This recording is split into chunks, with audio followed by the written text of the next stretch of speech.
What's going on, everybody? The Red Dragon here, and if it sounds like I'm trying to be a little bit more quieter than usual, it's because I am. I'm not trying to be seductive or anything, so don't freak out on me. But my wife is trying to sleep, so I'm trying to keep it a little bit lower because it's like 12:30 at night, and I can't go to sleep. So what I'm going to do is we're going to talk about Battlefield 3 a little bit. You know, a couple of weeks ago, I uploaded a video where I went over the multiplayer fact sheet.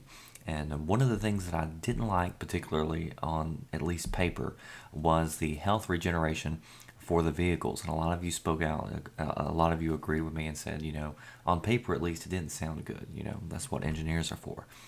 Well, today the Battlefield blog, or I guess it was yesterday now since it's like 12:30 or so. Yesterday, the official Battlefield blog made a post where they went over a lot of the different topics as far as concerning vehicles go. So what I'm going to do is I'm going to go through here. I'm going to pinpoint the really big ideas that I want to hit on. If you want to follow along, the links are in the description box. But what I want to do is I'm just going to scan through it real quick and tell you the big items. And one of the things that's actually talked about in this blog post is the health regeneration. So they explain it a little bit better. It does make me feel a little bit easier about it. So hopefully after this you'll feel better about it too. You know, starting out, it's talking about it. They have 20 drivable vehicles with 12 classes. Now each class has a tier. It has like 80 unlocks for vehicles alone. So 80 unlocks for vehicles. Each class has like 3 different unlockable slots where you can get a secondary, you can get a gadget, or you can get an upgrade. So there's going to just be a whole lot of customizations with the vehicles, which, you know, we've known about it, but when you hear those numbers, it really drives home just how, you know, massive this is going to be as far as customizations go. They also went into the fact, you know, you can play how you want to play. Say you get into a Russian aircraft fighter jet, you have to decide whether or not you want to bring anti-air missiles for dogfights, or if you want to get a laser-guided bomb and you know, rain down on tanks down on the ground. Another thing is, if you're in a jet, do you bring an IR flare to try to escape and evade incoming missiles, or do you bring a fire extinguisher? And if you end up getting hit with a missile, you end up throwing that baby on, and it puts the fire out. So just a lot of customizations. So after that, then they go into the health regeneration system and how that works. And they compare it really to the soldiers, like in Bad Company 2. If you get hit and you run away from you know, the fire, and you give your you know, body some time, it regenerates health.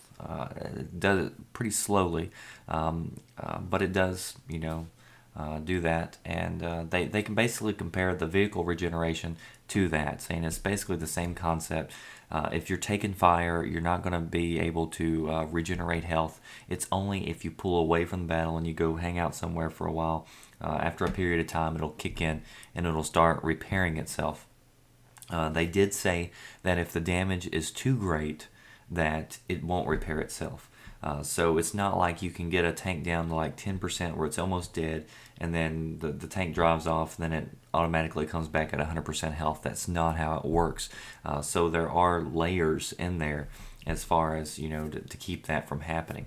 Now, the reasoning why they included health regeneration, they were saying, you know, you shouldn't only be an engineer if you want to be able to drive the vehicles, and I see that point.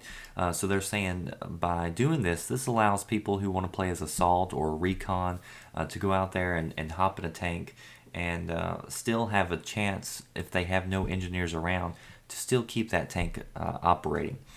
So you have to decide, you know, if you're going to go into a battle and if you're being hit, you know, by all sides, do you go gung-ho and are you pushing forward for that objective, or are you going to pull back and try to go hang out somewhere until your health regenerates a little bit? So it just adds, you know, more complexity, more options for you and how you want to play. They were also talking about as far as if the vehicle takes a whole lot of damage, at some point it becomes disabled, so you can't drive it around at the same rate of speed as what you could, if it was full of health. And smoke will start billowing out from it, etc. And what they were saying was when it becomes disabled, at that point you can either evacuate and try to jump out of the vehicle, or you can sit there and you can man the machine gun, you can man the cannon, because all that will still work. It's just the vehicle isn't drivable at that point. So at that point, once it's been disabled, health regeneration is not going to work to re-enable it. So you don't have to worry about that. You do have to have engineers if you get that far disabled. So that's where engineers are still going to play a very vital and key role in Battlefield 3. So after reading this, I actually felt a whole lot better.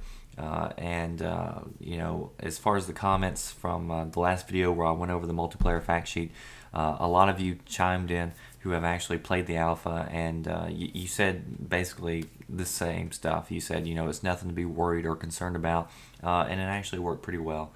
It wasn't like, it gave them an unfair advantage or nothing like that. So really, that wraps it up for this video. I just want to give you a quick update about that blog. Remember, all this information you can find out on the front page of battlestrats.com. There's actually a lot of Battlefield topics on there right now. I might do another video going over a couple of things that were pretty interesting that came out in the last couple of days.